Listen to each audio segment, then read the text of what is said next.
이재철 목사님은 목사 세계에서 성공 신화를 이뤘어요. 성공했지. 존경받아 마땅하고 목사라면 저래야지 라는 어떤 성공의 틀을 딱 제시해줬어. 자기는 그렇게 했어. 근데 너희는 왜 못해? 이런 식으로 느껴져요.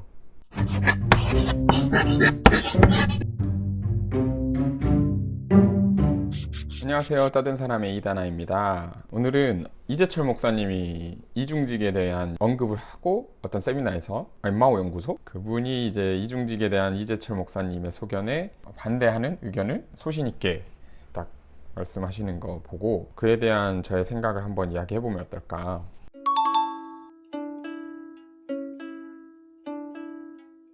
그래서 저는 이재철 목사님 의견을 어떻게 생각하냐면 개인의 노력을 강조하는 전형적인 경쟁사회에서 윗세대 분들이 말하는 방식하고 똑같더라고요. 그 말하는 방식이 레토릭이라고 하나요 요즘?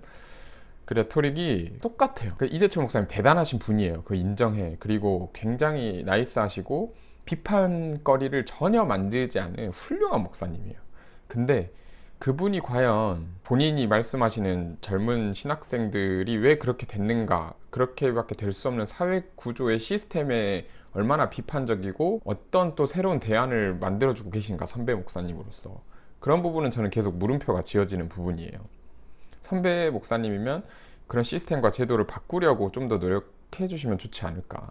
이재철 목사님은 목사 세계에서 성공 신화를 이뤘어요.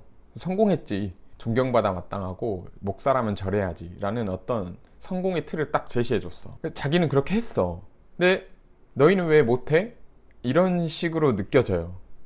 신학을 했던 사람 한 사람으로서 딱 그런 느낌이 강했어요. 저는 뭐 길게 이야기할 것도 없고 딱 그 정도? 근데 엠마오 연구소의 차성진 목사님 말씀하셨듯이 지금 이중직을 하는 목사님들이 이재철 목사님과 같은 경제적 상황이 전혀 아니었어요. 그 영상 한번 보시면 알아요. 이재철 목사님이 어떤 궤적을 그려오셨고 사업을 하셨었고 그 사업의 토대로 지금은 홍성사라는 출판사도 이루시고 그거를 아내분이 이루시고 그 토대 아래서 두 아들을 물론 뭐 부자들처럼 풍족하게는 아니지만 잘 키우셨어요. 지금 이중직 목사님들이 어떤 환경에 처해 있냐면 그 이재원 님의 책이랑 인터뷰 글을 보시면 알아요.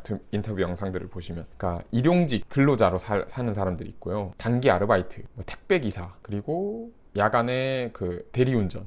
이거 왜 하겠어요? 기술이 있으면 다른 일 하겠지. 그걸로라도 돈을 벌어야 되니까 하는 거야. 그러니까 그 상황은 뭐냐면 그 개개인의 이중직을 하고 있는 목사님들은 그걸 안 하면 생계가 유지 안 되는 거야. 하다못해 자식 새끼들 밥 한 끼나 좋은 학원 하나라도 더 보내려고 그거 하고 있는 거야. 그런 사정을 전혀 모르시는 거지, 이재철 목사님은. 본인이 그런 인생을 살았으면 전혀 그렇게 말을 못 해요. 저는 여기서 이제 우리랑 세대가 다르구나 라는 걸 딱 느꼈어요. 윗세대 분이고 우리 상황을 전혀 모른다. 차성진 목사님 말에 대부분 공감하고 와 저는 진짜 차성진 목사님한테 땡큐 하다는 소리까지 하고 싶어. 저는 이제 신학은 그만두고 제도권의 목산수를 받을 생각이 없기 때문에 와 정말 잘 대변했다. 그리고 정말 그 이재철 목사님이 강조한 예의 바르게 조곤조곤 잘 말씀하셨다. 너무 멋지고 대단하신 것 같아.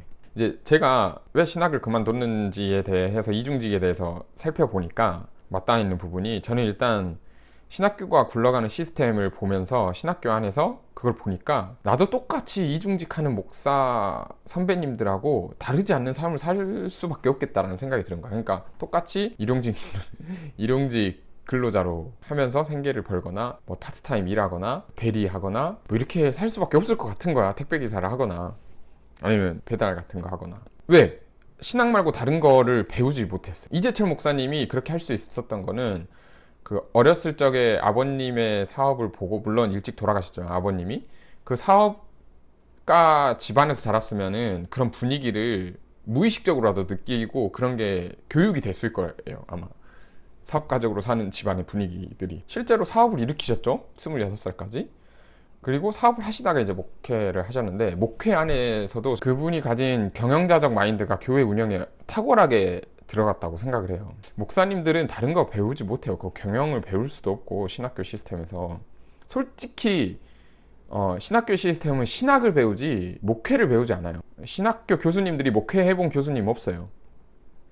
물론 조그만하게 사이드로 약간 협동 목사를 해서 다른 목사님 뭐 해놓고 목회적 전반을 이렇게 같이 협의하면서 하시는 분들 몇 명 있어. 근데 목회를 하신 분들이 아니야. 그러니까 그런 측면에서 목회를 배울 수는 없어요.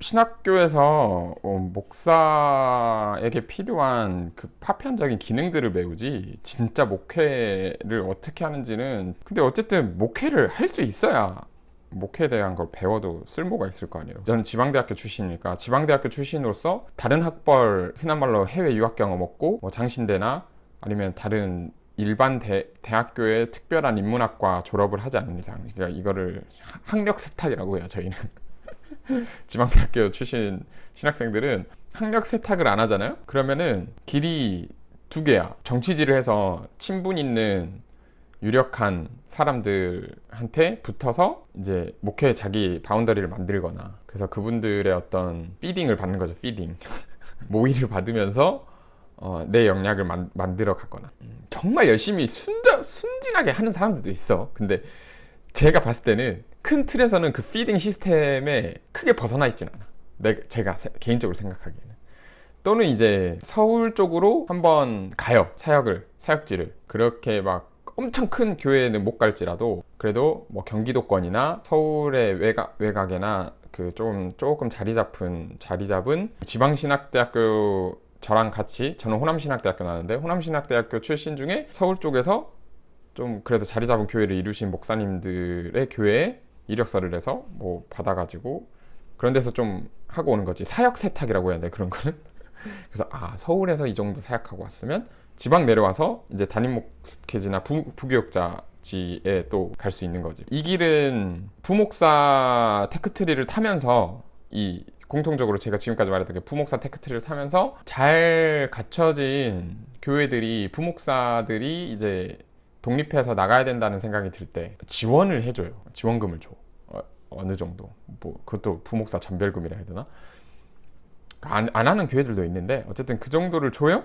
그럼 그거를 받고 개척을 하는 거지. 나는 이게 사실은 너무 자신이 없었어. 내가 제도권 좀 자리 잡은 교회에 부목사로 한다는 게 자신이 없었어요. 기존 제도권 교회가 갖고 있는 시스템 자체가 너무 싫었어요. 장로교라는 시스템 자체가 60대 남자들만 의사결정권을 가지고 있고, 소통 구조도 너무 답답하고, 제가 너무 그렇게 막 극진이 대접해요. 전도사라고만 해도 엄청 극진이 대하거든요, 성도들이. 그것도 저는 조금 불편했어. 옳은 방향은 아니다라고 생각을 했어요. 그래서 나는 무조건 개척해야겠다. 저 목사 되면 개척해야겠다라고 생각했는데, 근데 개척하려고 생각해보면 제가 뭐 돈이 있어야 개척하지. 여러분들, 개척이 누가 개척하고 싶어요 그리고 딸랑하고 누가 성도들이 돈이 팍 주어주는 게 아니에요. 개척하려면 자기 돈 들이거나, 아까 말했듯이 그런 테크트리를 타면서 성도들, 뭐 좀 재력 있는 성도분들, 장로님들 이렇게 자기의 어떤 신학적인 역량이나 목회적 역량으로 좀 끌어들여가지고 몇 명 그분들 데리고 이제 개척을 할 수 있는 거야.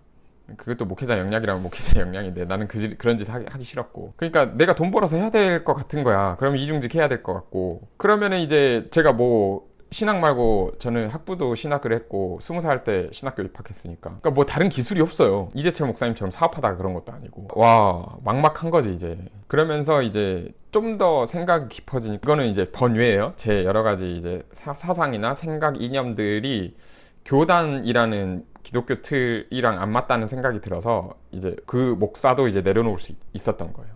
정리를 하자면, 저 깨어있는 그 존경받아 마땅한 선배 목사님들이 해줘야 될 일은 교단 시스템을 바꾸는 일이에요. 거기서 막 나는 그런 더러운 교단 정치에 몸담지 않고 있고, 깨끗하게 전별금도 안 받고 깨끗하게 나는 내 인생을 살아왔다라는 것에 만족을 하셔도 되지만, 더 유의미 있으려면 변화를 시켜주셔야 된다고 생각을 해요. 이재철 목사님도 그런 변화를 위해 에너지를 쏟아주셔야지, 후배 목사님들, 이중직하는 그 생존과 연결된 이중직 목사님들이 노력이 부족하다는 식으로 매도하면 별로 건강하지는 않은 것 같아요. 저도 결국엔 그런 교단 시스템이 마음에 안 들었어요. 왜냐면 그걸 양성하고 있고, 거기서 살아남게 경쟁을 하게 만들게 하고, 실제로 저는 33살인데 이 젊은 사람이 느끼는 거는 생존을 위해 고민할 수밖에 없었어요. 신학을 배우면서 좀 진보적으로 바뀌어요. 왜냐면은 계속 교회를 비판하니까, 한국교회 문제 있다라고 하니까, 그 정도는 다를지라도.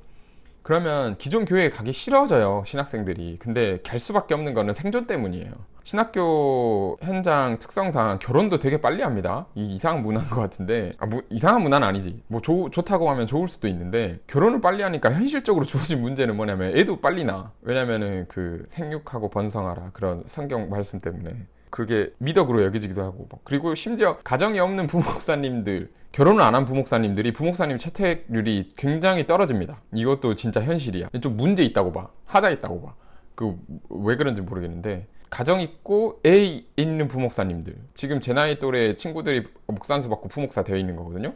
그러면 33살에서 막 35살인데 다 애가 있어. 애 교육을 어떻게 시킬 거야? 밥 어떻게 먹일 거야? 그러니까 그 부목사라는 직함을 줄 수 있는 제도권 교회에 잘 갖춰진 돈을 줄 수 있는 교회에 간단 말이에요. 그럼 그 교회들은 시스템이 고착화돼 있어. 그 시스템을 신학교에서는 바꾸고 싶고 개혁해야 된다라고 계속 들었는데, 근데 거기서 돈을 줘. 왜 내가 그 말을 할 수 있겠어요? 거기서 돈을 받고 있는데? 바꿔야 된다, 고쳐야 된다? 이게 악순환이야. 그러니까 저는 그 부목사직을 하기 싫었던 거야. 빨리 개척하고 싶었고, 빨리 개척하려고 해도 그 부목사직을 계속 해야 돼. 그 부목사 생활을. 그러다 보잖아요? 그러면은 그게 사실 연수로 따지면은 7년, 8년 이상을 부목사 생활을 해야 돼요. 그러다 보면 신학교에서 배웠던 어떤 그런 야망들 있잖아. 그 수준이나 깊이나 뭐 어떤 카테고리나 이게 다 다를 수 있어. 근데 자기가 꿈꾸는 그런 목회적 야망이 계속 시들해진단 말이야. 7년, 8년 그런 진짜 이제 제도권 교회 부목사 하고 있으면. 그리고 생존이랑 아이들, 가족들을 생각하면은 이제 계속 더 희미해져요. 그런 야망들이. 왜냐면 사람들 나이 들수록 보수적이잖아. 안정적인 길을 택할 수밖에 없다고. 근데 그 개척하는 길은 굉장히 위험하고 리스키한 길이기 때문에 주저를 하게 되는 경우가 많은 것 같아. 그 맘먹고 개척을 해도 성공할 확률, 이재철 목사님들은 성공할 확률 극히 드뭅니다. 왜냐면 기술이 없어요. 그나마 사회생활하고 다른 어떤 경험을 하고 오신 분들은 그걸 어떻게 커넥션으로 가지고 와서 조금 할 수 있을 것 같아. 근데 힘듭니다. 힘들어요. 그래서 이중직을 할 수밖에 없고, 그 이중직의 현장은 아까 말했듯이 되게 그 단순 노동 형태로 나타나고, 그건 생존을 위해서고, 이런 모든 논의의 본질적인 논의는 목회의 본질을 이야기하는 것 같거든요. 목회자가 뭘까? 사전적 정의는 교회 안팎에서 예배를 인도하고 설교를 하여 신도의 신앙생활을 이끌어주는 사람, 주로 목사나 전도사를 이른다 라고 말이 나와 있거든요. 근데 한자적으로 접근을 해보면 목이 치다, 기르다, 다스리다, 통치하다, 복종하다 이런 뜻이에요. 저는 개인적인 역량에서 목사가 안 돼도 되지만, 저는 목회처럼 삶을 살려고 제 미래를 세팅을 다시 했어요. 회가 모임회거든요. 그러니까 어떤 모임을 가르치고 이끄는 사람이 저는 목회인 것 같아. 저는 제 목회라고 하면 어떤 기업이 될 것 같아요.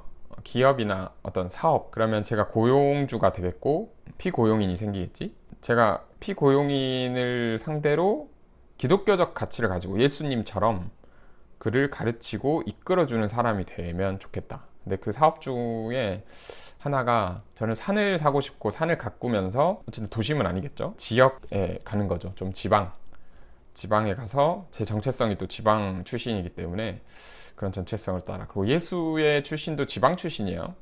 서울 출신 아니야. 나자렛에서 뭔 선한 것이 날 수 있겠냐라고 들었던 그런 지방 출신이고, 그래서 그 지방 출신의 사람으로서 예수님처럼 지방에 떠돌면서 가르치고 치유하고 그런 사역을 하고 싶은 거죠. 그게 꼭 목사로서 설교를 안 해도 될 것 같다는 생각이 든 거예요. 교단이라는 시스템이 일단 싫었고, 그럼 교단에서 목사 한 수 주는 건데 그거 필요 없겠다 라는 생각을 한 거고, 그래서 그 산을 일단 사서 그 다음에 생각해야 될 것 같아. 거기서 뭐 농사도 지으면서 임업이라고 하죠. 임업도 하면서 거기에 속한 뭐 리 단위 마을일 수도 있고 읍 단위 마을일 수도 있고 군 단위 마을일 수도 있죠. 그럼 거기서 제가 할 수 있는 조그마한 일들을 찾아가지고 어떤 이슈들을 통해서 그걸 기독교적인 걸로 잘 버무려서 어떻게 뭐 해결하면 너무 거창하나? 어떻게 지역민들하고 그냥 같이 살면서 그 이슈들을 마주하면서 그 지역민들과 함께 소통하면서 사는 거. 그래서 좀 더 하나님 나라에 가까운 방법들로 그 이슈들을 마주하면 어떨까?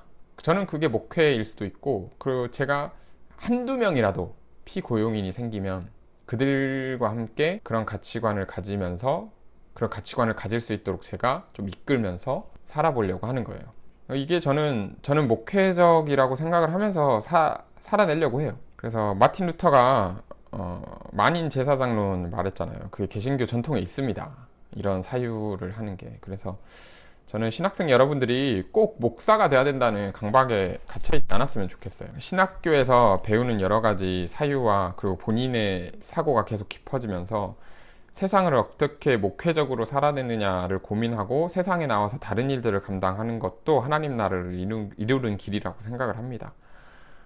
그래서 신학 공부 열심히 하시고 그 꼭 목사의 길만이 맞다라고 딱 정답만 놓지 마시고 깊게 고민하면서 내가 진짜 부목사로 생활을 할 수 있을 거냐, 그게 내가 바라는 목회적인 소명과 맞닿아 있냐 라는 생각을 해보고 각자의 삶에서 주어진 여러 가지 질문들을 잘 답을 내리면서 다른 길도 좀 열어놓고 생각을 했으면 좋겠어요.